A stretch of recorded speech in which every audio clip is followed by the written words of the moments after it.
Me? Okay, thanks. Hi, I'm Chris Kelly, student at Lafayette. My question is, are there any broad generalizations you can make given the data why some community-run commons succeed while others don't? For example, the culture of the people, local industry, etc. And do you think that there is anything the government or NGOs can do to foster these traits moving forward? We can do a lot, and I am working with NGOs and trying to have them study the diversity of rules that different people develop. I helped colleagues in Nepal create the International Association of Farmer Managed Irrigation Systems. They'll be meeting in March. And one of the things that's going on there is, okay, we found some of these systems that are really very, very productive. Let's then get them up to talk about what they're doing, not that we copy it exactly, but what are some of the underlying ideas, and some of it is that you have some sense of who takes what, when, where, and how. And you agree on broad outlines. You might not have everything pinned down, but you have some broad agreements. Well, sometimes that takes a while to get negotiated. And if you just meet with people for an hour, which is what I've seen sometimes with these, we're going to give the forest back to the people, and all you do is meet in an hour, that's not sufficient. And we need to be conveying that if you're going to really do that, you're going to have to be meeting, because, you know, people had it 20 years ago, it was theirs. Then you've taken it away. Now you hand it back. So these casual things that, well, in one place, they were going to do a dam, and colleagues got that challenged, and because there were 85 systems on the ground that none of the engineers noticed. But then they started to help the farmer manage systems, and I spent some time in the field, and they all had their constitution given them. 85 systems in a big valley.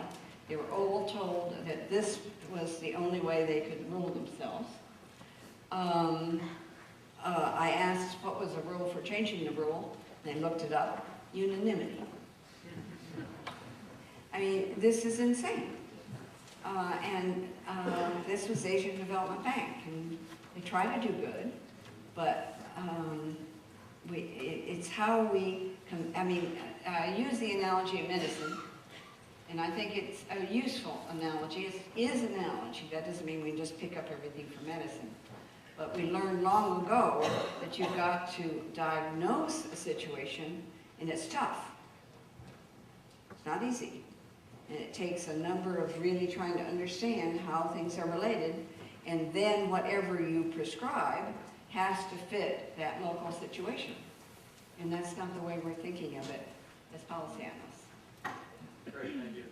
So we'll go in the middle, and then we'll go to you secondly, okay? Hi, first, thanks so much for coming. My question is about incentives of social enforcement.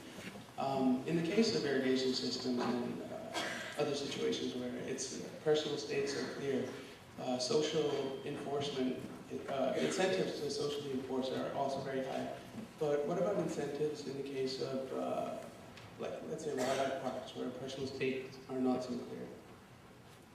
Yeah, and then what we have to do is slowly but surely work with people as to what, if you look at the Mayan Biosphere Reserve, using remotely sensed images, there are massive, you see big sections that have been over-harvested, massively. And that couldn't have happened without some people just throwing up their hands and not, some people got money. So a big timber company came in and paid off a few people, and in the short term, yes, getting money was very nice, but they did massive overharvesting. And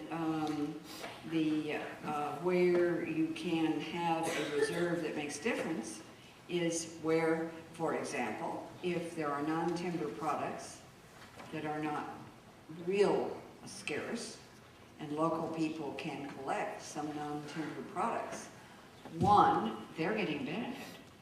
Two, they're in the forest and can monitor what's going on. And three, they've got a long-term interest in this forest being there because there's a real benefit coming to them. In a lot of places, there are no local benefits. So why should they pay any attention? If they can get a local benefit of a bribe, that's about all they can. So we've got to be thinking about what are the benefits that local people can get, and we design it so that they're real benefits rather than everything on paper. Hi. My question has to do with the irrigation systems also. And when you were talking about the comparison between like the government coming in and the farmers doing it themselves, I kind of wondered, why does it have to be one or the other? Why is it either the government coming in and bringing in like the advanced engineering, which actually ended up failing, or the farmers who had like kind of their primitive technique? Why couldn't there be a way of like, instead of the government taking over, instead like subsidizing the farmers and their ways? So as opposed to replacing it, just helping them in their process. We have an empirical study that is in the most recent Policy Studies Journal. It is by Waifu Long and myself, Elinor Ostrom. And it is looking at a very innovation project where we were able to follow it over a 15 to 20 year period, really substantial. And it was a very low cost investment. They didn't use a lot of money, but they worked with the farmers to really find out what their needs were, how to help them. The farmers then, they had a small amount of money, and they said, okay, you make a priority of what is most important for you for improvement.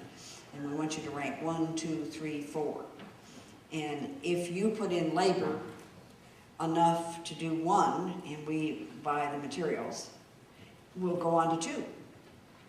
And if you put in enough labor to go on and finish 2 with whatever we invest, we'll go on to 3. And some of them got to 4. Well, we're trying to look at that over time, and many of them, not 100%, but many are still much improved, and the amount of money spent was small.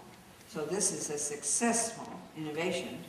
I was at the Swedish Development Agency, and we did a major study of them, and they asked me once, well, Lynn, aren't there some successes? And I said, oh yes, there are lots. I'll tell you about one. I told them about this, and the executive director and others said, oh, but we can't do that. And I said, why not? Too much labor, too much time. We've got a budget, we've got to spend it in a year. You know, spend it or lose it. And so the bureaucratic incentives of these large-scale units are to get that money out there. And that's why we need to be thinking. I'm encouraging development agencies to set up trust funds so that then local people could spend more slowly. And if they can pay back, the trust fund grows. But again, we don't have the systems to enable development agencies to do that. So I think there can be done, and I've seen them done, but our current incentives inside the big development agencies are not consistent. Thank you. Left over here, and then we'll work over. Hi, my question has to do with shared water resources, especially between India and Bangladesh. Like, India is like a large developed country, and Bangladesh is surrounded by India, like, all the 3 borders around it. So the question is, how do you propose how to share the water, and when they're making the treaty, should the local community be involved, especially when in the case that India would like to put a dam on the river, and like, how would it work out? Again, touchy, important question, but not easy. One of my colleagues has studied the Mekong and looked at it and compared it with the Rhine. And of course, there's a lot of differences between those systems. But in the Rhine, it was some NGOs that really took on getting fish back into the river and using publicity as one of the ways to get chemical firms and other firms to change their strategies. In the Mekong, it was an NGO who eventually was able to get villages downstream of a dam to collect data, and they got a chance to get the gates opened, and then downstream people wanted to collect data about their water use and fishes available, document it with photographs and all sorts of other things, and they got a policy changed. But it's hard to do those things. And so it's how you build community on both sides of a border and begin to get a sense of who's benefiting from this strategy versus that, and how do you get long-term opportunities to really discuss this and not just engage in name calling. And an awful lot of our bigger negotiations are kind of name calling. Not easy, but